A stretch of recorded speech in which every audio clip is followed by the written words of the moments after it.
ಇದ್ರ ಬಗ್ಗೆ ಹೆಚ್ಚಿನ ಮಾಹಿತಿಯನ್ನ ತಿಳ್ಕೊಳ್ತಾ ಹೋಗೋಣ. ನಮ್ಮ ಪ್ರತಿನಿಧಿ ಅಜಯ್ ಗೌಡ ನೇರ ಸಂಪರ್ಕದಲ್ಲಿದ್ದಾರೆ. ಎಸ್ ಅಜಯ್, ಒಂದ್ ಕಡೆನಲ್ಲಿ ಪೊಲೀಸ್ ಇಲಾಖೆಯಿಂದ ಟಫ್ ರೂಲ್ಸ್ ಗಳನ್ನ ಜಾರಿ ಮಾಡಲಾಗಿದೆ. ಯಾಕಂತ ಅಂದ್ರೆ ಹೋದ ಬಾರಿ ಸೆಲೆಬ್ರೇಷನ್ ಆಗ್ತಾ ಇದ್ದಂತ ಸಂದರ್ಭದಲ್ಲಿ ದುರಂತಗಳು ಸಂಭವಿಸಿತ್ತು. ಹಾಗಾಗಿ ಯಾವುದೇ ರೀತಿಯಾದಂತಹ ಅಹಿತಕರ ಘಟನೆಗಳು ನಡೀಬಾರದು ಅನ್ನುವ ನಿಟ್ಟಿನಲ್ಲಿ ಕಾಕಿ ಮಾರ್ಗಸೂಚಿಯನ್ನ ಬಿಡುಗಡೆ ಮಾಡಿದೆ. ಏನೇನಿದೆ ಮಾರ್ಗಸೂಚಿಯಲ್ಲಿ? ಖಂಡಿತ ಸುಕನ್ಯಾ, ಇವತ್ತು 7:15ಗೆ ಗುಜರಾತ್ನ ಅಹಮದಾಬಾದ್ನಲ್ಲಿ ಅಂದರೆ ನರೇಂದ್ರ ಮೋದಿ ಸ್ಟೇಡಿಯಂನಲ್ಲಿ RCB ಹಾಗೂ GT ಎರಡು ಬಲಿಷ್ಠ ತಂಡಗಳ ನಡುವೆ IPL ಕಪ್ಗಾಗಿ ಸೆಣಸಾಟ ನಡೆಸ್ತಾ ಇದೆ. ಇಲ್ಲಿ ಪ್ರಮುಖವಾಗಿ ಕೆಲವೊಂದಷ್ಟು ಗೈಡ್ಲೈನ್ಸ್ನ ಬೆಂಗಳೂರಿನ ಪೊಲೀಸ್ನವರು ಹೊರಡಿಸಿದ್ದಾರೆ. ಯಾಕಂದರೆ ಈ ಒಂದು ಪಂದ್ಯ ಗುಜರಾತ್ನಲ್ಲಿ ನಡೀತಾ ಇದ್ರು ಕೂಡ ದೊಡ್ಡ ಮಟ್ಟದ ಸೆಲೆಬ್ರೇಷನ್ ಆಗೋದು ಬೆಂಗಳೂರಿನಲ್ಲಿ, ಅದು ಕರ್ನಾಟಕದಲ್ಲಿ ದೊಡ್ಡ ಮಟ್ಟದಲ್ಲಿ ಸೆಲೆಬ್ರೇಷನ್ ಆಗುತ್ತೆ.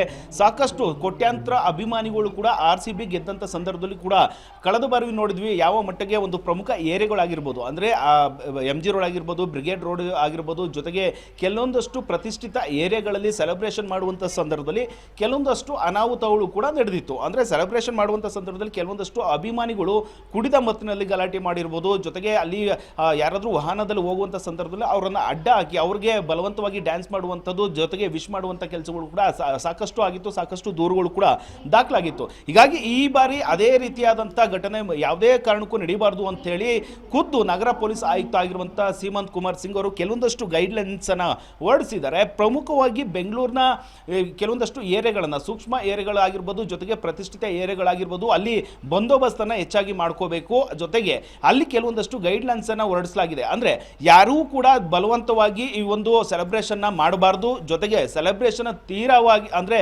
ಮಿತವಾಗಿ ಇರಬೇಕು, ದೊಡ್ಡ ಮಟ್ಟದ ಸೆಲೆಬ್ರೇಷನ್ನ ಮಾಡಬಾರ್ದು, ಜೊತೆಗೆ ಪಟಾಕಿಯನ್ನು ಸಿಡಿಸಬಾರ್ದು, ಅಪಾಯಕಾರಿ ವಸ್ತುಗಳನ್ನು ಬಳಸಬಾರ್ದು, ಜೊತೆಗೆ ಯಾರಾದರೂ LED ಅಳವಡಿಕೆ ಮಾಡೋದಕ್ಕೆ, ಅಂದರೆ ಅವರು ಒಂದು ಏರಿಯಾದಲ್ಲಿ ಆಗಿರ್ಬೋದು, ಒಂದು ಸ್ಥಳದಲ್ಲಿ ಆಗಿರ್ಬೋದು, ಅಲ್ಲಿ LED ಅಳವಡಿಕೆ ಮಾಡುವಂಥ ಮುಂಚಿತವಾಗಿ ಸ್ಥಳೀಯ ಪೊಲೀಸ್ನವರಿಗೆ ಮಾಹಿತಿನ ಕೊಡಬೇಕಾಗುತ್ತೆ. ಅವರಿಂದ ಅನುಮತಿಯನ್ನು ಪಡೆದುಕೊಂಡು ಅಲ್ಲಿ LED ಅಳವಡಿಕೆ ಮಾಡಿಕೊಂಡು ಮ್ಯಾಚನ್ನು ವೀಕ್ಷಣೆ ಮಾಡ್ಬೋದು ಅಂತೇಳಿ ಸೂಚನೆಯನ್ನು ಕೂಡ ಕೊಡಲಾಗಿದೆ. ಅದ್ರ ಜೊತೆಗೆ ಕೆಲವೊಂದಷ್ಟು ಡೈರೆಕ್ಷನ್, ಅಂದರೆ ಇಲ್ಲಿ ಕುಡಿದ ಮತ್ತಿನಲ್ಲಿ ಗಲಾಟೆ ಮಾಡುವಂಥದ್ದು, ಜೊತೆಗೆ ದೊಡ್ಡ ಮಟ್ಟದ ಜನಸಂದಣಿಯಲ್ಲಿ ಇರುವಂಥ ಸಂದರ್ಭದಲ್ಲಿ ಅಲ್ಲಿ ಗಲಾಟೆಯನ್ನು ಮಾಡುವಂಥ ವಿಚಾರ ಆಗಿರ್ಬೋದು, ಹೀಗೆ ಹಲವು ವಿಚಾರಗಳನ್ನು ಮುಂದೆ ಇಟ್ಕೊಂಡು ಕೆಲವೊಂದಷ್ಟು ಗೈಡ್ಲೈನ್ಸ್ ಅನ್ನು ಕೊಡಲಾಗಿದೆ. ಜೊತೆಗೆ ಸಾಮಾಜಿಕ ಜಾಲತಾಣದಲ್ಲಿ ಕೂಡ ಅಲ್ಲಿ ಕೆಲವೊಂದಷ್ಟು ಒಂದು ವೀಕ್ಷಣೆ ಮಾಡುವಂಥ ಸಂದರ್ಭದಲ್ಲಿ ಕೆಲವೊಂದಷ್ಟು ಪೋಸ್ಟ್ಗಳನ್ನು ಹಾಕಿರ್ಬೋದು, ಜೊತೆಗೆ ಕೆಲವೊಂದಷ್ಟು ಪ್ರಚೋದನಕಾರಿ ಪೋಸ್ಟ್ಗಳ ಹಾಕುವಂಥದ್ದು, ಜೊತೆಗೆ ಅಲ್ಲಿ ಈ ಒಂದು ಯಾರಾದರೂ ಗಲಾಟೆ ಮಾಡುವಂಥ ವಿಚಾರಕ್ಕೆ ಒಂದು ಪ್ರಚೋದನಕಾರಿ ಪೋಸ್ಟ್ಗಳನ್ನು ಹಾಕುವಂಥ ಮೂಲಕವಾಗಿ ಅಲ್ಲಿ ಗಲಾಟೆ ಮಾಡುವಂಥ ಸಾಧ್ಯತೆಗಳು ಕೂಡ ಇರುತ್ತೆ. ಹೀಗಾಗಿ ಸಾಮಾಜಿಕ ಜಾಲತಾಣದಲ್ಲಿ ಅಲ್ಲೂ ಕೂಡ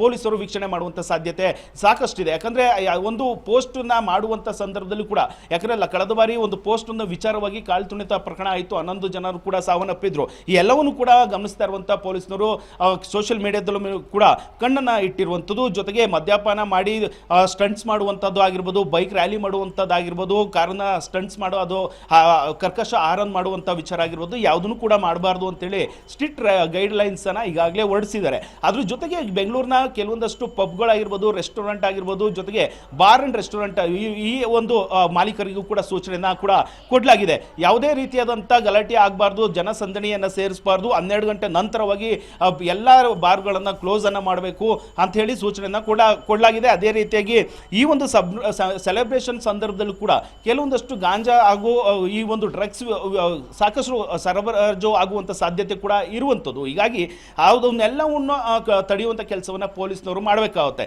ಹೀಗಾಗಿ ಈ ಒಂದು ಗೈಡ್ಲೈನ್ಸ್ ಅನ್ನು ಕೂಡ ಆಯುಕ್ತರು ಕೂಡ ಕೊಟ್ಟಿದ್ದಾರೆ. ಜೊತೆಗೆ ಆಯಾ ಪೊಲೀಸ್ ಸ್ಟೇಷನ್ಗೆ ಸೂಚನೆಯನ್ನು ಕೂಡ ಕೊಡಲಾಗಿದೆ. ಯಾವುದೇ ಅಹಿತರ ಘಟನೆ ನಡೆಯದಂತೆ ಆಯಾ ಪೊಲೀಸ್ ಸ್ಟೇಷನ್ ಅಲ್ಲಿ ಇರುವಂತಹ ಪೊಲೀಸ್ನವರು ಖುದ್ದು ಕೆಲವೊಂದಷ್ಟು ಸೂಕ್ಷ್ಮ ಏರಿಯಾಗಳಲ್ಲಿ ವಿಸಿಟ್ ಅನ್ನು ಮಾಡಬೇಕು. ಅಲ್ಲಿ ಯಾವುದೇ ರೀತಿಯಾದಂಥ ಗಲಾಟೆಗಳು ಆಗಿರ್ಬೋದು, ಗದ್ದಲಗಳು ಕೂಡ ಆಗಬಾರ್ದು ಅಂತ ಹೇಳಿ ಸ್ಟ್ರಿಕ್ಟ್ ಗೈಡ್ಲೈನ್ಸ್ ಅನ್ನ ಈಗಾಗಲೇ ಕೊಟ್ಟಿರುವಂಥದ್ದು. ಪೊಲೀಸ್ನವರು ಕೂಡ ಈ ಒಂದು ಸೆಲೆಬ್ರೇಷನ್ ಸೂಕ್ಷ್ಮವಾಗಿ ನಡೀಬೇಕು, ಜೊತೆಗೆ ಸ್ಮೂತ್ ಆಗಿ ನಡೀಬೇಕು ಅನ್ನೋ ಒಂದು ನಿಟ್ಟಿನಲ್ಲಿ ಈ ಒಂದು ಕಟ್ಟೆಚ್ಚರವನ್ನು ಕೂಡ ವಹಿಸಿರುವಂಥದ್ದು. ಸುಕನ್ಯಾ, ಧನ್ಯವಾದಗಳು ಅಜಯ್ ಗೌಡ ಹೆಚ್ಚಿನ ಮಾಹಿತಿಗಾಗಿ.